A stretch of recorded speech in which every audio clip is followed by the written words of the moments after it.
Sir, Namaskaram, sir. Veeramani, sir. Namaskaram, sir. Namaskaram.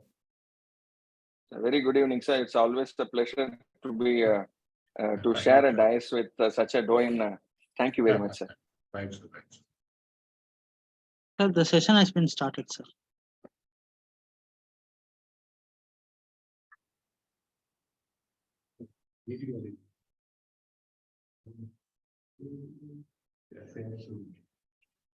Yeah, happy evening to all of you. Welcome to today's program on bank branch audit question and answer session series 2. We have with us today CA PM Veeramani and CA Gopalakrishna Raju sir to handle today's session. On behalf of SIRC of ICAI, I welcome both of you, sir. Thank you.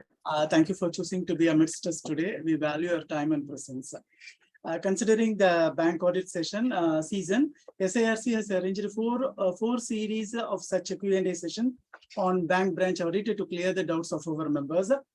Today is the second series, and we have the series 3 scheduled on the 14th of April, which will be handled by CAS Ramesh from Chennai and CA Venugopal Galla from Bengaluru. And the series 4 on 18th of April will be handled by CA Sridhar Y from Trivandrum and CA Lakshmanan from Madurai. Members are requested to register in large numbers and get the most out of it. Okay. And for today, I request all the members to type your query through Q&A options available in the Zoom platform. Without much delay, we will start today's proceedings with the invocation of ICAI motto song as a mark of respect to our mother institute.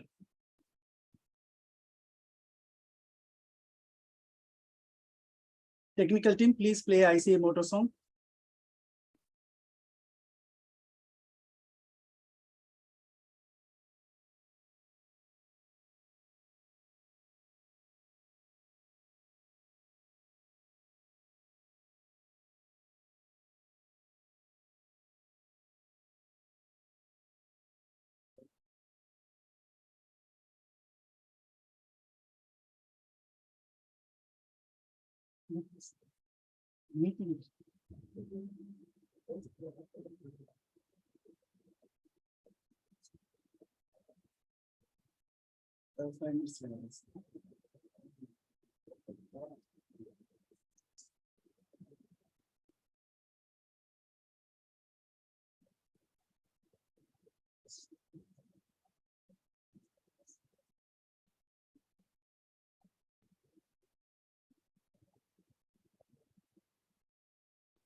Thank you very much.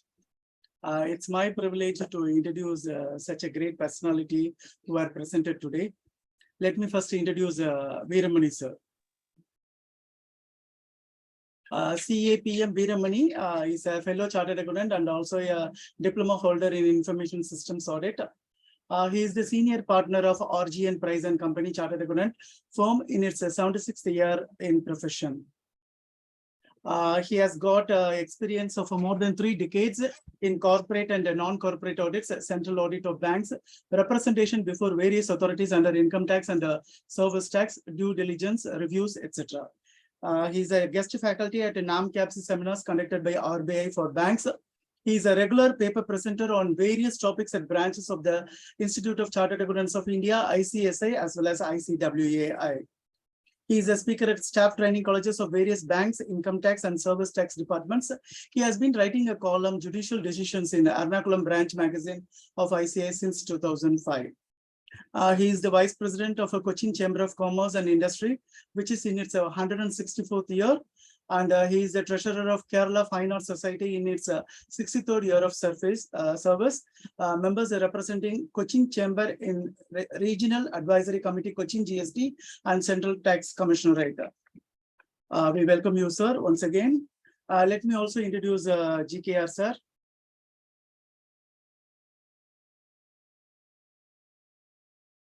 CA Gopal Krishna Raju, fondly called as a GKR, is a practicing chartered accountant, registered insolvency and registered valuer from Chennai.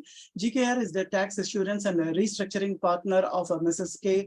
Gopal Rao and Company, chartered accountant, a public accounting firm with branches at Mumbai, Bengaluru, Hyderabad, Madurai, Tiruchirappalli, and Tiruvallur. GKR hails from a family of chartered accountants. His father, mother, younger brother, and wife all are practicing chartered accountants. GKR served consecutive 3 terms of 9 years from 2010 to 2019 as a Southern India Regional Council member of ICAI. GKR have been awarded honorary doctorate in governance of GST in government sector by Saint Mother Teresa University, Melbourne, Australia. GKR is in the Independent Directors Data Bank and are qualified with a distinction in online proficiency self-assessment test conducted by Indian Institute of Corporate Affairs under the aegis of Ministry of Corporate Affairs, Government of India. GKR is a PGP training visiting faculty for Indian Institute of Management, Rajpur, and GAP, Graduate Insolvency Program, visiting faculty for Indian Institute of Corporate Affairs, Ministry of Corporate Affairs, Government of India. His other qualifications are, he is a qualified valuation examiner of Insolvency and Bankruptcy Board of India, qualified limited insolvency examination of Insolvency and Bankruptcy Board of India, associate member of the Institute of Cost Accountants of India, with All India rank in intermediate examination. A big round of applause for that. He's also an associate member of the Institute of Company Secretaries of India. He holds a twin postgraduate diploma in operational research and finance management from Pondicherry University. He did his MPhil in management from Tamil Nadu Open University. He is a ICAI certified information system auditor, ICAI certified international trade laws and World Trade Organization, ICAI certified Indian accounting standards, ICAI certified in forensic accounting and fraud detection. He also did a course in international trade laws and World Trade Organization from ICAI. He holds 8 NSE certification in financial markets. GKR has authored 2 books, one on standard costing and variance analysis for professional students, and the second one on first lessons in information technology for CA students, with the 2 editions by Snow White Publishers, Mumbai. GKR is a seasoned speaker on information technology, finance and taxation, and a visiting and guest lecture faculty for numerous institutions, corporates, and B schools. GKR is the member of the Institute of Directors of Bombay Chartered Accountants Society and Madras Management Association, and life member of Society of Auditors, the Chartered Accountants Study Circle, and an active Rotarian. He has been nominated to the following institutions: Academic Board, University of Madras, Academic Board, Department of Commerce, Loyola College, Finance and Taxation Panel member of FICCI, Tamil Nadu State Council, Chairman Valuation Boards, All India Institute Registered Valuers Organization, Academic Council member of DG Vaishnav College, Academic Advisor Board, SDNB Vaishnav College for Women, Academic Board, SIBET College, Board of Studies, New College, Board of Studies, Guru Nanak College, Auditor Advisory Board, Director General of Audit, Chennai, Executive Committee, Center for Entrepreneurial Development, Anna University, Expert Committee on Corporate Allied Laws, CSR, Governance and Ethics of Hindustan Chamber of Commerce, and a Steering Committee in the Institute of Directors, Chennai. A passionate writer on technology and taxation in numerous journals and newspapers, a columnist in Tamil Daily, The Hindu Tamil, and weekly Tamil magazines, Nanayam Vikadan and Pudhiya Thalaimurai Kalvi. Regularly appears and being interviewed in numerous Tamil TV channels and Tamil FM radios, including DD Podigai, Jaya TV, News 18 Tamil, Tamil Nadu, Kaveri News, FM Rainbow. GKR have been addressing 135 plus sessions and ongoing in Get Set Guru program in Tamil FM channel 89.4, which is broadcasted in United Arab Emirates and online. As a versatile speaker, GKR have been addressed more than 600 plus meetings on income tax, GST, and investor awareness program to various forums, including central and state government departments, professional bodies, Chamber of Commerce, industry and trade associations in both English and Tamil. With this brief, I present before you the two stalwarts, CA Veeramani PM from Ernakulam and CA Gopal Krishna Raju sir from Chennai to handle today's session, Q&A session series 2 on bank branch audit. Over to you, sirs. Okay. A very good evening, friends, and my humble respects to CAPM Veeramani ji, and to all the participants who are connected online from various parts of southern India. At the outset, let me thank SIRC and also my co-speaker and senior member of the profession, partner of RGN Prize, for being part of today's program, especially a Q&A model. And I must also appreciate the initiatives taken by SIRC, because this is a unique initiative, and being the past regional council member, the kind of program, especially on bank branch audit, usually will be a seminar model, and maybe in the past 3-4 years, we have also witnessed an online model. But a Q&A model of CPE program, especially during the course of bank branch audit, it's unique of its kind, and my appreciations to SIRC for that. And I thank my co-speaker and senior member PM Veeramani ji also for this, for his accepting this particular program. So I will hand over the session to Mr. Veeramani ji to steer the program, and also Rahman to take the questions and read out those questions, so that me and Veeramani ji, we can handle it one by one. Good evening to all of you. I don't know how many of you had attended the session which I had done for Society of Auditors about 2 weeks before. We had a very big attendance that day. And after that, I also handled a session for the statutory branch auditors for Union Bank of India also. And I think I was also present for the meeting for the statutory branch auditors for Karur Vysya Bank also. So I have been talking for the last 2 weeks or so, and many of you would have been only listening to me. So I'm very glad to share any of the queries which may have arisen. In fact, last 2-3 days, I've been getting calls from a lot of chartered accountants, mainly to on seeking clarifications on many of the matters, and wherever it is possible, I've been trying to help them out to the limited extent and limited experience that I have.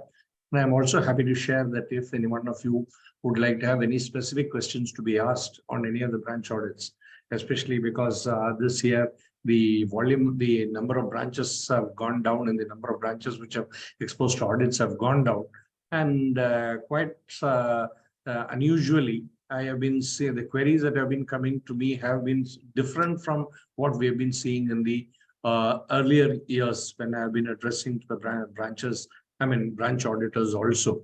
We find that there is a lot of initiative and effort taken by the branch auditors this time, especially in going into the branches physically after about 2 years of COVID. So I'm glad to take any questions you have already posted, we have already received, so that it would be more focused rather than on general talk. And I thank the initiative of SIRC for including me also in the panel.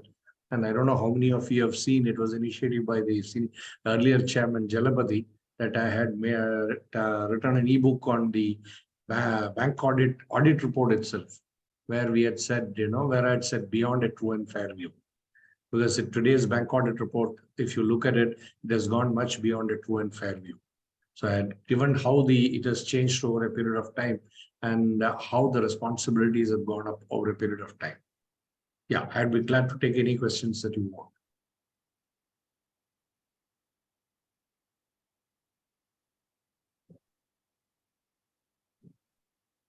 Or we can even request SIRC officials to unmute the Correct, participants also, so that they can directly interact also. Yeah. Let them raise their hands so that, one by one they can get it unmuted. Raman, I am not able to hear you. Rahman? Yeah. Whoever raise their hands, we will unmute them so that they can raise their query. Exactly. I'm sure most of these people would have gone to the audits itself, and they may be joining from the places where they're carrying out the audit.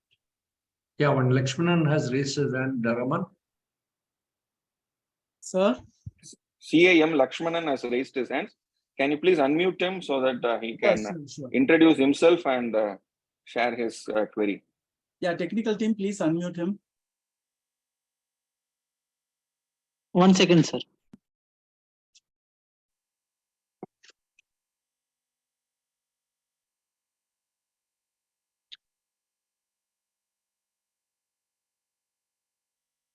Yes, sir. I have grant the access for Yes. speaking. Can you hear me, sir? Yeah. Yes. You can raise your query, sir. Yes, sir. Yes, sir. Thank you. I am Lakshmanan from Madurai. Oh. The Sir, branch auditors. You are the person who are going to handle the last Q&A series 4, right? Yes, correct. That is, the branch auditors are of the feeling is a particular loan is to be classified as NPA. And whether it is compulsory on the part of the statutory central auditors to follow it, or they have got powers to say that no, it can be treated as performing asset, for which whether the branch auditors will be informed about it or they can take their own decision. I will say what I follow, or rather the branches or the banks where we have been doing the team of the central auditors, where we have been carrying out audits, what we follow. There is no difference between a statutory branch auditor and statutory central auditor, because all of us are all qualified to do both the audits. It is not that you are the person doing the central audit as somebody so superior or somebody beyond the branch auditors. So I don't agree on that view. Then what we generally do is the questions generally asked is that whether you need the bank's concurrence for an MOC to be passed. My answer is no, because once you are convinced and as the branch auditor is convinced that this account is to be classified as NPA based on the circulars either by the RBI circulars or by the internal circulars of the respective banks, he has to go ahead and issue the MOC, and no statutory auditor is going to reverse that. And the reversal happens only in very, very rare cases where either there is a blatant mistake has happened or the circular has been interpreted wrongly. And I think in my last 40 years of career, I would not have reversed more than 1 or 2 cases. And that too, in those cases, we have made the bank speak to the respective auditors why it has been reversed. In fact, I would take it differently. I would cite at least 3-4 instances where a single branch auditor has helped us to bring the notice of the entire bank a wrong system followed. Not once, several times it has happened. So no branch auditor should ever feel that, I am no part of this organization. In fact, every branch auditor is very, very important. You could give us a lead from one branch, which we can look into the entire population of the bank itself. In fact, I had somebody calling me from Davangere yesterday, one of the auditors. He has given me a clue, which we are now trying to extend it to the entire bank. So that would be my answer to your queries. Thank you, sir.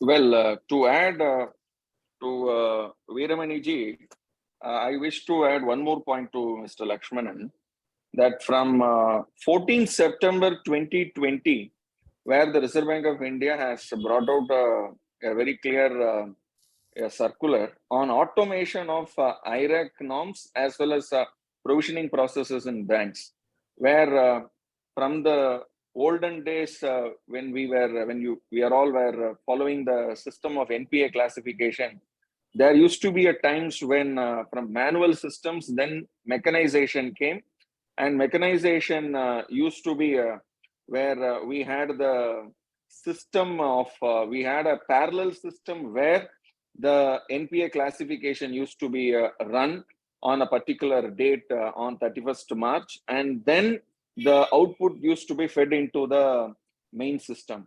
But now from 2021 onwards, the automation, every software has to do the asset classification based on the IRAC norms which has been brought out. And every year, last year it was 1st April 2022, and this year it is 1st April 2023, we have got the IRAC norm provisioning norms, updated norms. And every time and again, whatever the RBI circulars they have been issuing, that only has been reflected as a master circular. And very clearly, once the classification has been done by the system, it is the branch auditor's prerogative, and whether it is the 20% of the 20 branches or 20% of the entire branches which will be done by the central auditors or by the branch auditors, once the classification has been mandated and verified, that is final. Further, as Mr. Lakshman mentions, any change that has been brought out by the statutory branch auditor will be overruled by the central auditors? Definitely no. Definitely no. Actually, the statutory branch auditor is an extended arm of the central statutory auditor. Of course, in today's the business norms, they say 70%. 70% is minimum. 70% coverage of advances of both the non-funded as well as funded. And out of that, if 15% is already done by the central auditors, the balance 55% coverage is done by the branch auditors, which is predominant. And whatever the suggestions, especially the LFAR suggestions, today LFAR is 100% automated. And especially at the central level, the plain vanilla LFAR and the specific pointers which has been brought out by the branch auditors. So while the consolidated LFAR are presented, going through each and LFAR is physically and not possible. So wherever there has been an additional pointers that has been brought out by the branch auditors, it will be taken as such, and that is what is required, especially in commenting about the methods of the practices, especially the lapses, the control systems. These places, even out of 500 branch auditors, one auditor points out, yes, there is a lapse with respect to documentation. There is a lapse with respect to the data integrity. That is very crucial for a central auditor. And that will be forming part of the main LFAR. So branch LFAR comments, especially the finer points, will be taken care in the main LFAR. Hope Mr. Lakshman's query is answered. Thank you.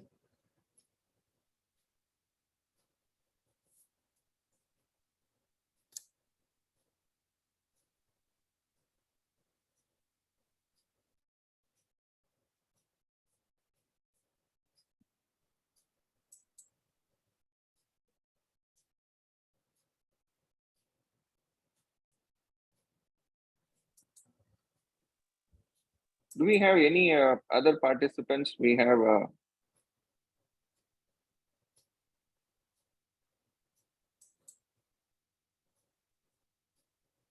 Mr. Vikas Reddy, Mr. Gupta, Mr. Suresh Babu, Mr. Shantiraj, Mr. Venugopal, Mr. Reshma, Mr. Sendil Sivakumar, Manisekaran, Madan Kumar, Mr. Subramaniam,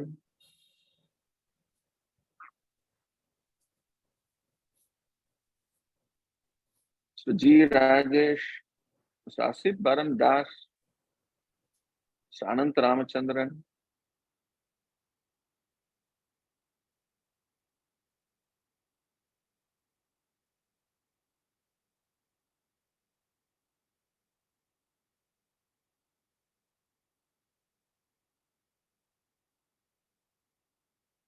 maybe to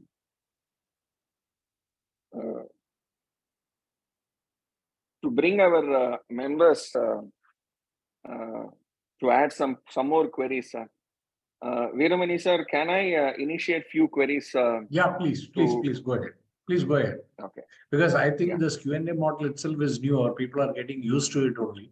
Because we are more used to listening to somebody, and generally our people are also shy to raise questions. At least I thought that will happen only in physical meetings, because here you are not seeing. You can raise any questions you want. Sir, I will represent the participants. So whenever there is a lead questions from the participants, we take it. So till that time, I'll represent them. No sense, sir. Sir, especially during the year 22-23, there has been quite new circulars that has been brought out. Especially one or two, I wish your points will add value to our members, especially with respect to certifications and also to LFAR. So I'll just take one by one. Number one, so the Reserve Bank of India's letter, they mentioned that the 70% business coverage will be done. And it is only they are mentioned as minimum 70%. So we'll presume that 70 or 70 above they are covering. Now, those branches which are not covered under statutory audit. So let us say 30% of the advances which is funded and non-funded. Now, there is a request or there is a direction, we can say, from the management to the concurrent auditors. Now, I will classify this 30% branches into two types of branches. One, those are covered under concurrent audit. Those are not covered under concurrent audit. So what is your stand in this point for our members, sir? Sir, there are two things to it. One, the balance 30%, as you rightly said, after that, out of that, only a very minuscule number of branches will come under concurrent audit. Because generally, even though very technically speaking, you say that RBI has removed the word in consultation with the central auditors, etc. Definitely, we are all involved and we are part of it. We cannot pick nitty-gritty into this, because I'm very sure that this would be the case with most of the banks also. Almost every type of every category of branches have been selected for the branch audit. The 30% which have been left out are generally only mostly deposit-oriented branches. Not that deposit-oriented branches will not have any shortfalls, shortcomings, etc., which are not to be covered by audit, but that's generally what happens.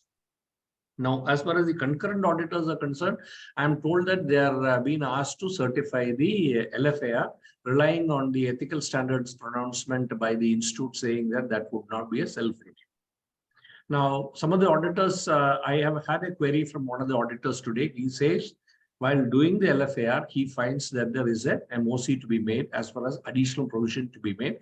How he would, because he will not be able to raise an MOC, how he should be doing about doing it. I told him the best way is to, in the LFAR, there is one column or one row which says, do you want to bring to the notice of statutory auditor any other points? This is the place where you can bring it and say, this is the reason why I want you to look at this. This is what my views about that, the additional provisioning, why it is required. Now, generally, as central auditor, what I have found in my experience is that many a times the points which require or the explanations given by the branch auditors are very vague, with the result that, you know, it doesn't give any conclusive matters, or conclusively, we are not able to effectively put it across to the management that, you know, this is something, the finding is correct or not. So this is what I have been telling all my friends who have been doing branch audit and those who have been speaking to me last 2-3 days. Please give your finding why you are arriving at this particular, and give reference to the RBI circular and the clause in that RBI circular. For example, if they say if it is a short-term crop or a long-term crop, and you're relying on an SLBC circular of a particular state, give reference to that so that the paper would speak for itself, so that the central statutory auditor has no reason to interfere at all. Only when these things are not there, the central auditor has to at least come in and say that, okay, I will listen to you. I have to, because this is incomplete or inconclusive. So once this is conclusively given by the branch auditors, I think there is no reason why a central auditor should intervene. Now, taking a little cue from what you have said, see, today, I do agree that 14 September 2020, there is the NPA identification has become automated, and majority of the normal cases have gone into the normal classification tasks done by the system. But people are intelligent today, they overcome the system. And that is where the whole challenges lie. See, for example, there are certain inherent limitations in the automated system. For example, if the credit is genuine or not. The system just identifies whether there is a credit or not. And there are 2-3 instances which have come to the notice, which branch auditors have shared with me last 2-3 days. One is a case, there's a credit by debit to an SB account of the borrower. And if he looks at the SB account, he finds that SB account doesn't have a balance. Then how does the SB account become debit balance? No. The same day this is credited, as a further loan is granted, and that is credited to the SB account. So which came first, which came second? Whether the egg came first or chicken came first, it's a matter of question. So the system is overcome. Second case, which another branch auditor brought it to my attention, was that every quarter end, the borrower will give a check. The check will first get credited, and that would be identified as a credit, and it will not be classified as NPA. Second or third of the next month, it gets bounced. So people are become very, very intelligent today. Now, third instance is a case where within 180 days, the review renewal has not taken place. So automatically, if the review renewal doesn't take place, the system will classify it as an NPA. So what they do on the 180th day, this is moved into a TOD account, and the account itself is closed. So system doesn't identify. And for the TOD, it is only 1 day old, system doesn't identify. So the challenges today before us are how these people are circumventing the system. And let me tell you, all these are not cases where there are instructions from central office or somebody from head office to do all this. These are mostly done at the branch level itself. So these are all the cases. These 2-3 types have been the queries which I have been receiving the last 3-4 days from the branch auditors who are on the field. So definitely the challenge, that is what I said. I told you in my ebook I have written, it is beyond a true and fair view.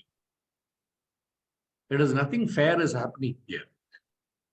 Amazing. So the crux is auditors going, we are pulling out the reports, the exception reports, especially the system bypass reports has to be appropriately queried and it should be pulled out.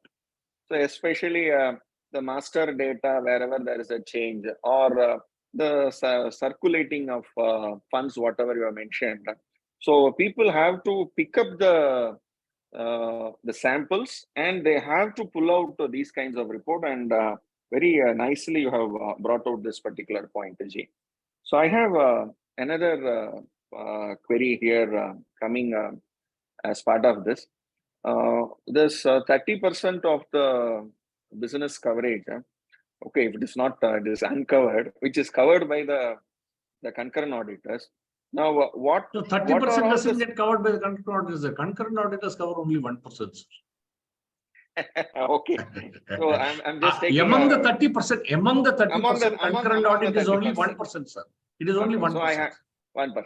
So I have a very interesting query here. So what are all the? I'll just take 3 things. Whether LFAR will be signed by the concurrent auditor, the certification, n number of certifications. So I understand it will be minimum 28 to 30 minimum certifications has to be given, and even beyond that also. And third will be the certifying the balance sheet. So of course, there is a recent institute communication also on 8th of April.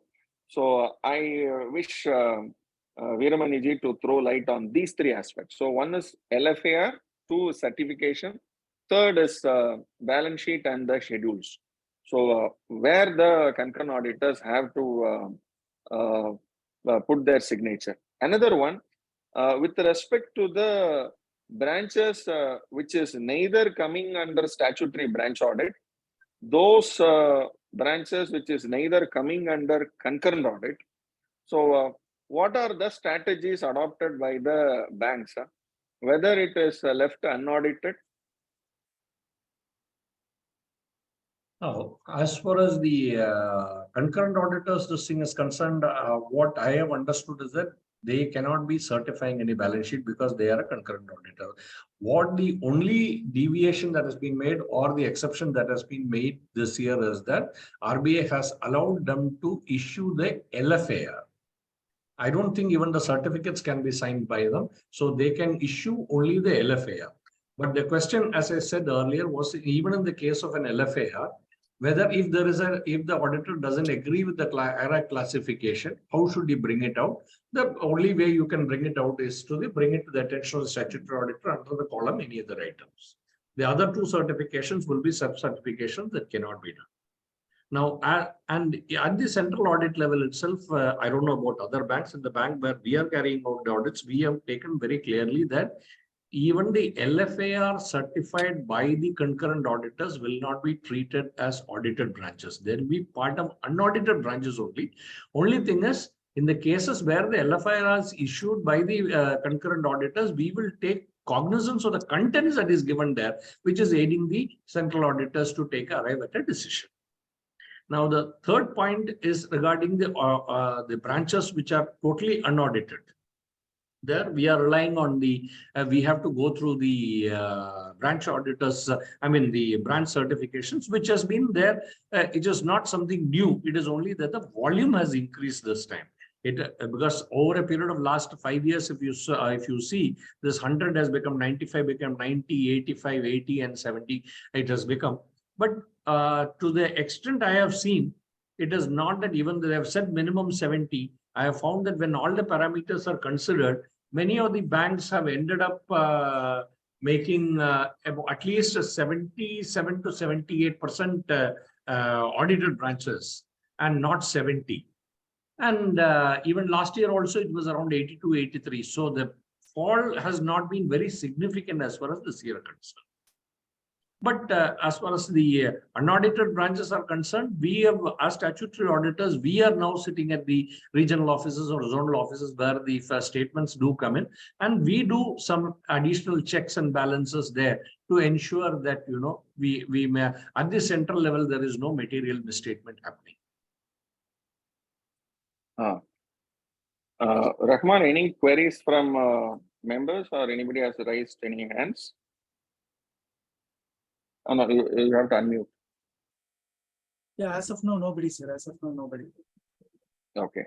So let me again play the role of participants and continue my query. Raman, how was the earlier two sessions? Is it because of the speakers this time there are no queries? It's not the case, sir. It's not the case. Earlier also, there were limited participants around 30 or 32. Only 5 to 8 were active asking questions. Sir. At least 5 to 8. Here you had only one. So law of diminishing marginal utility. Anybody having any queries? We have experts here to resolve all your queries. Yeah, Raju sir, you go ahead. Yes. Yeah, Lakshman. Sir, Lakshman ji again. Please. Let's please, Lakshman ji, please. You can unmute, please. This is regarding the participants' query.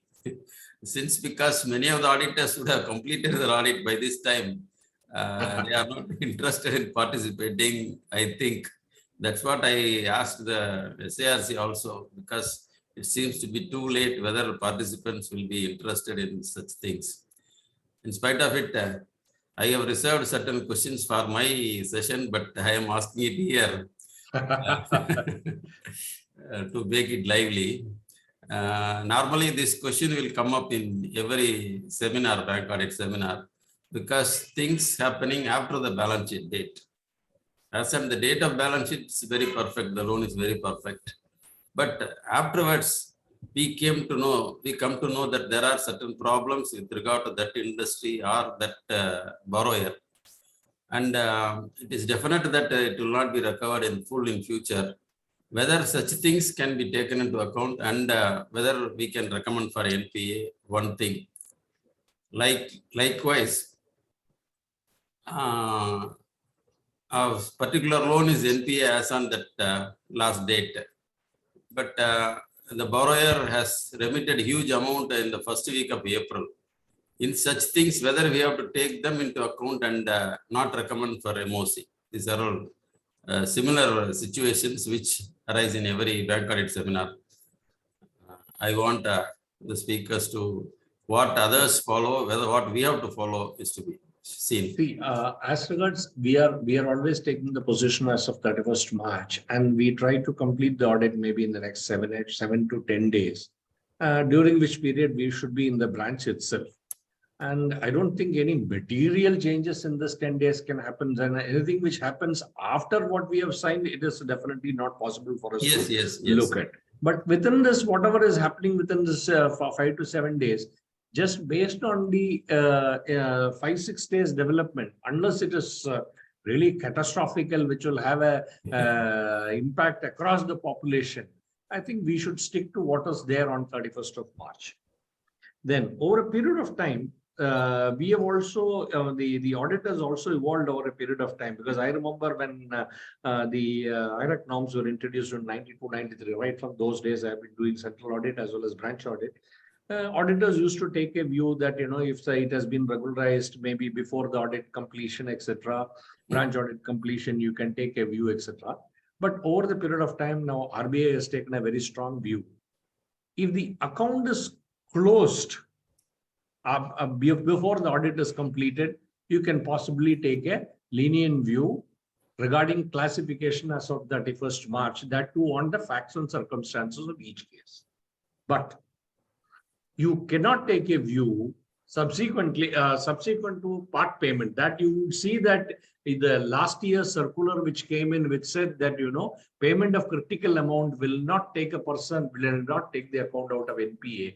If it has to be, if an account has been classified as NPA, and if you want to upgrade it as a standard asset, then there should be no irregularity, not only in that account, but all connected accounts. So this is the evolution over a period of time. So according to me, post events, any payments which has come after 31st of March will not have a bearing on the classification part of it as of 31st March 1. Secondly, as rightly Raju sir has said, the system in normal cases would have classified it as NPA. And if somebody wants to reverse that, then there's a certain procedure has to be followed. It is not that when system has classified, you can just go and pass an MOC and reverse that. Certain documentation have to be done. It is not easy for the banks also to change the classification. Yeah, sir, there is a question. What is the rationale behind the bank's decision to cut down the number of branches under concurrent audit?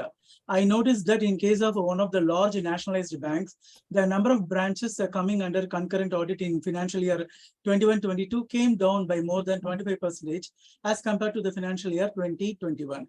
What is the CAS Institute's role as regards getting more concurrent audits to its practicing members? I do not have any information on the CA Institute's proactive role in this. Please answer this as frankly as possible. Regards. I am as ordinary member, like the questionnaire. I have nothing, I don't know. Institute is my master. Whatever it does, I feel that they are doing it for the benefit of all the members. I don't have anything to add beyond that. Actually, this is a question to be answered by the PDC committee. So maybe any person from the PDC committee will be the apt person to appropriate to answer this question. I request the member who raised this query to write an email to pdc@ica.in. Any other queries, member? And to add to Mr. Lakshmanan's very interesting query, 30th September 2022, Reserve Bank of India has brought out a statement on developmental and regulatory policy. And now India is, we are hosting G20. And February month, Madam Sitaraman had a meeting with all the governors of central banks of the G20 nations. And especially in that particular RBI statement, there is a commitment given by the Reserve Bank of India governor that there will be a discussion paper on ECL approach, that is the expected credit loss approach for loan loss provisioning by banks. So all these years we were only doing the provisioning by looking back and doing the provisioning, and ECL provisioning is look back and look forward. So when you cross the road, not only you have to see one side. Nowadays everybody comes in every direction. So therefore we have to look forward also. Like a very rightly Lakshmanji has brought this point. Why not if in future the trend says or the business trend is not positive, should it not be downgraded? So that is a very good point that has been raised. And Reserve Bank of India on 16th of January 2023, they have brought a press release and also a discussion paper on ECL framework. So possibly, so 1994, the IRAC norms, what that has been brought out, it is there in the market. It has been regulating the banking sector for 30 years. So the IFRS 9 framework, that is the Ind AS 109 framework, whether Ind AS will be brought for banking or not, but slowly this concept of ECL provisioning may be brought out, and the entire banking industry is waiting for one such statement, one such guideline by Reserve Bank of India.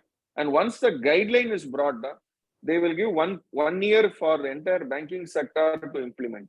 And there will be a total phase over. There will be a total changeover with respect to the bank audit perspective itself, credit risk assessment, credit risk audit, and especially Veeramaniji was mentioning about the renewal part of it. The renewal part of it, we cannot henceforth take in like a ritual. So it should be a sacrosanct on what basis they renew, and it is forward looking only the renewal will happen. And whether such a approach of forward looking, especially whether if you look at any of the NBFCs, so if you take Sundaram Finance Limited, so they will say we are going by a 12-month expected credit loss approach. So not a lifetime credit loss approach. So banking sector, they may bring these kind of concepts in the days forward and coming days. So whether it is concurrent audit, whether it is income and expenditure audit, or whether it is the statutory branch audit, the outlook with respect to ECL approach will totally enhance the role of auditors, and also the need for audit, in-depth audit with respect to credit risk approach. So therefore, the coming days, I'm sure, will not be like this. It will be more towards credit risk assessment and credit risk audit. So I request Veeramaniji also to throw light on this aspect, maybe coming years, how this approach and any indication by the Reserve Bank that or any indication by the banks whether they are geared up for this approach. See, if you look at provisioning prior to 1992, before the IRAC norms came in, it was based on discussions. That was the only basis. I say 1 lakh, he says 10,000, and finally we end up at 3,000. This is what was happening. From there, it changed into model in 1992, the IRAC norms over a period of time. It is called the incurred loss model. That is how it is explained. Incurred loss model. That a particular event happens, then the account is to be treated this way. As the period goes, it becomes substandard, then it becomes a doubtful one, doubtful two, loss, etc. That is the incurred loss model, which we have been following from 1992 onwards. And what is coming forward is the expected credit loss model.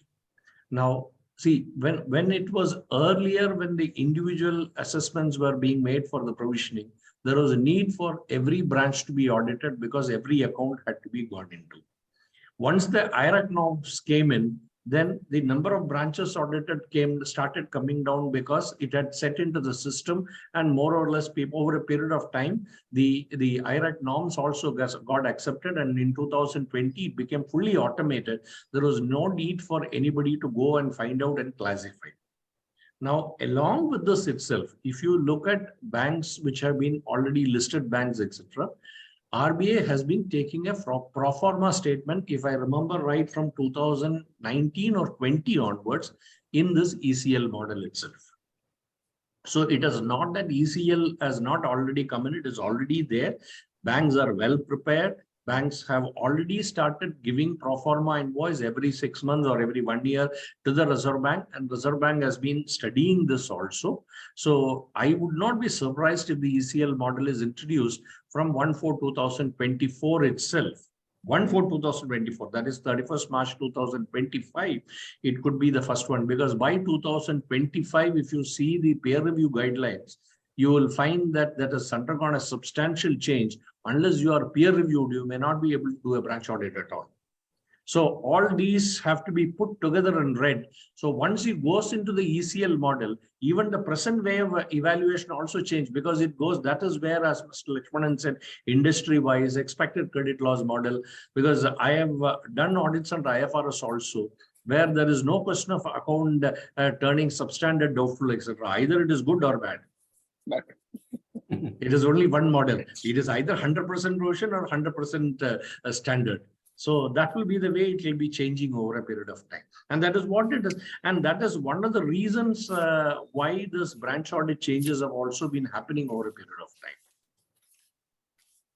Because more and more reliance on the system, and Raju sir being the technology man, he would definitely look at it and say that, you know, even the number of people who are being appointed to the banks have been tried to be replaced by systems today.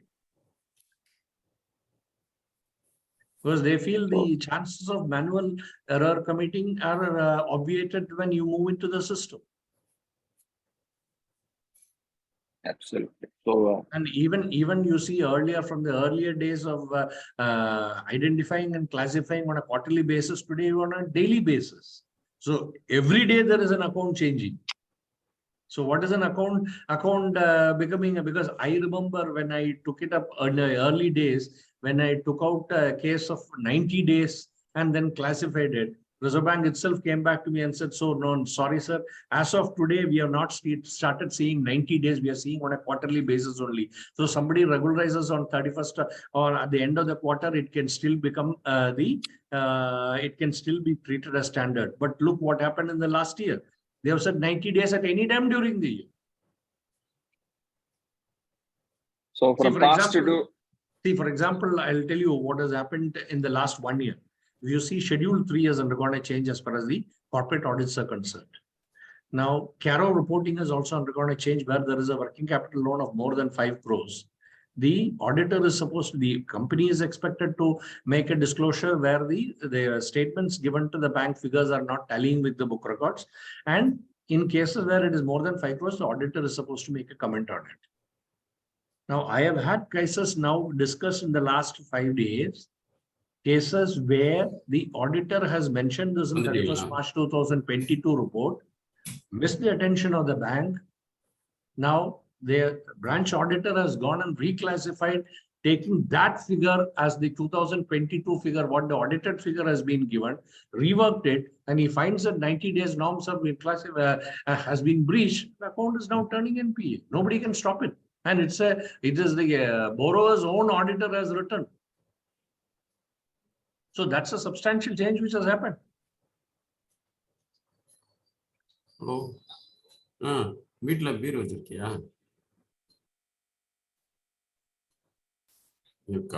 சரி சரி. Lakshman sir, kindly mute sir. Kindly.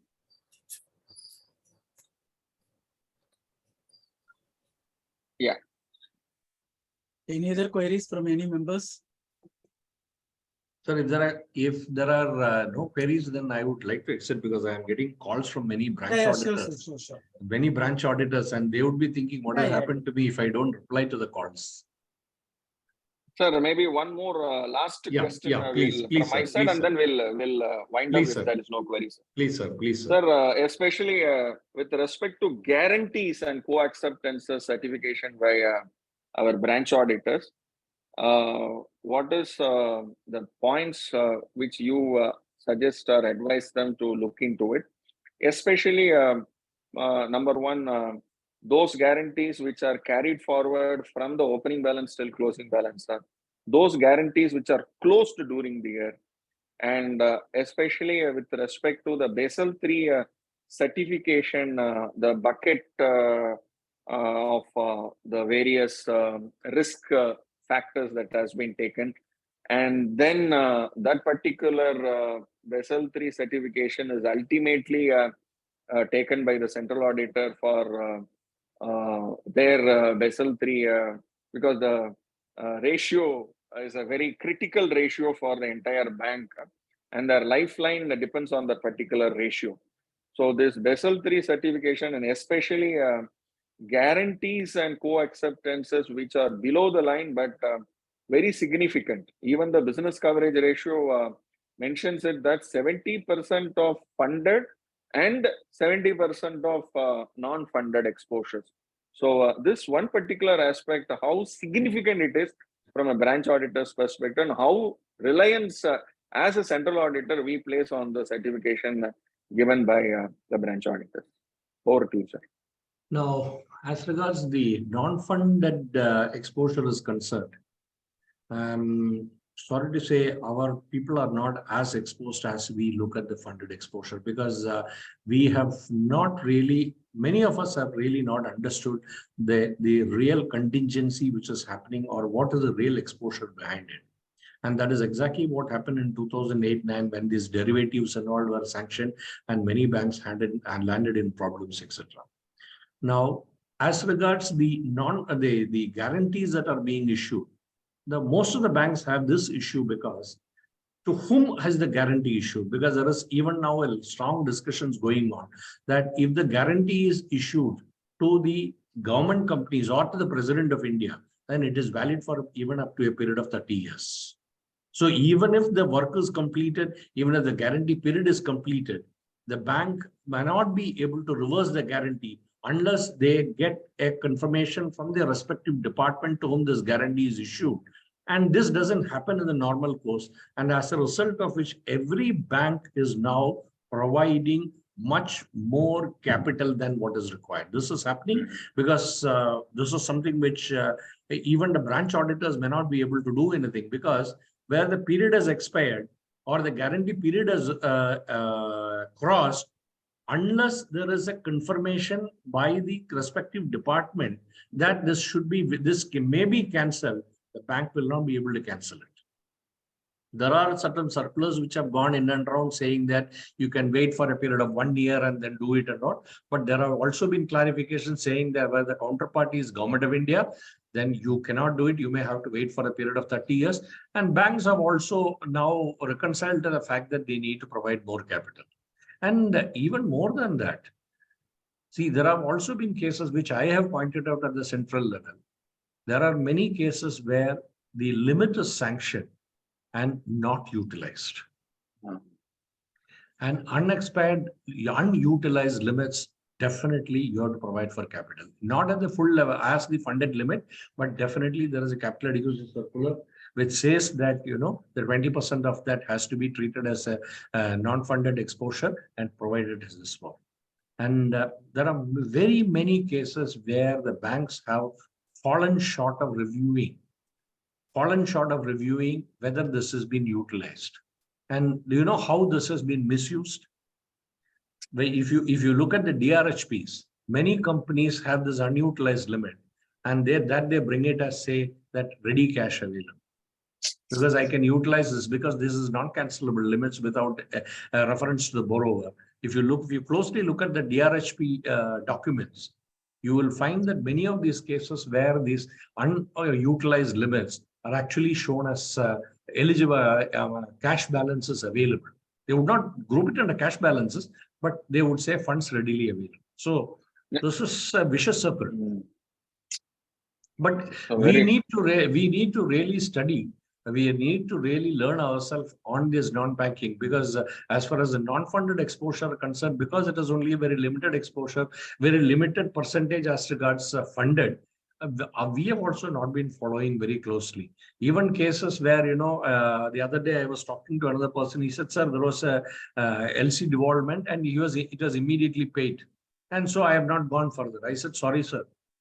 That is a place you should start. Why the LC failed? Why there was a devolvement? You look at the EWS alerts. EWS alerts, one of the alerts is that if there is a devolution of a LC or if there is a check bounce, that immediately throws sign on whether there is a stress in the account. And if it is a large advance, 7th June 2019, the resolution plan has to come in within 30 days. So as far as the larger bank branches are concerned, larger advances are concerned, things have changed quite a lot. Very good, sir. Thank you. Thank you very much for bringing this to light, sir. Any other queries from the members we'll take, or I will hand over the session back to Rahman. And we also, we also have a lot of calls now. We also have SIRC Secretary Arun Ayampalayam Venkatesan, sir. Yeah, with that, we have come to the conclusion of today's program. Thank you very much, sir, and GKR, sir, for your engaging Q&A sessions. Though the questions are very limited, you have enlightened us with your experience and knowledge. Thank you very much, sir. May I now request Arun Ayampalayam Venkatesan, Secretary SIRC, to propose. Thanks. Arun, sir. Sir, yeah. Good evening. Good evening, sir. Good evening. Yeah, good evening. Good evening, sir. Because I am not in a station, that is why I'm not able to open my video. Sir, thank you. Thank you for accepting our invitation and supporting us to have this Q&A session relating to bank audit. So thank you, sir. Thank you for both the panelists, GK Raju, sir, and Veeramani, sir. Thank you, sir. Thank you. Thank you very much, sir. Thank you. Thank you. Bye. Thank you. Sir, Veeramani, sir, thank you very much for being part of today's program. Thanks. Bye. 9438 9838